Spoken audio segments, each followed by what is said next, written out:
रोवेले बुढ़िया बेचारी पतोहिया शिकारी निकली गे। रोवेले बुढ़िया बेचारी पतोहिया शिकारी निकली गे।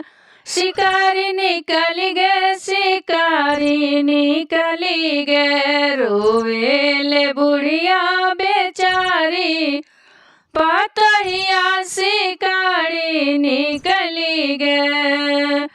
सास के धरे झोटा ससुर जी के जुलूफी। सास के धरे झोटा ससुर जी के जुलूफी। अरे भसुर जी के मोछिया उखाड़े पतोहिया शिकारी निकली गे। भसुर जी के मोछ उखाड़े पतोहिया शिकारी निकली गे। रोवेले बुढ़िया बेचारी पतोहिया शिकारी निकली गे। रोवेले बुढ़िया बेचारी पतोहिया शिकारी निकली गे। टोला पड़ोसिन से रोज करे झगड़ा। टोला पड़ोसिन से रोज करे झगड़ा। रोज करे झगड़ा हो, रोज करे झगड़ा। देले जेठनिया के गारी पतोहिया शिकारी निकली गे।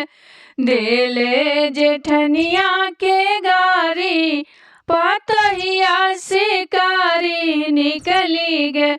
का करे बुढ़िया बेचारी पतोहिया शिकारी निकली गे।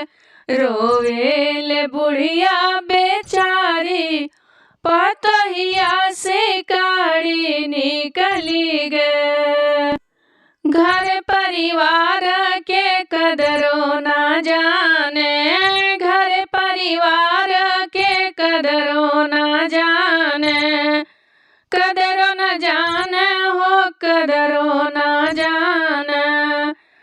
स्वामी के देश निकाली पतोहिया शिकारी निकली गे। स्वामी के देश निकाली पतोहिया शिकारी निकली गे। रोवेले बुढ़िया बेचारी पतोहिया शिकारी निकली गे। रोवेले बुढ़िया बेचारी पतोहिया शिकारी निकली गे।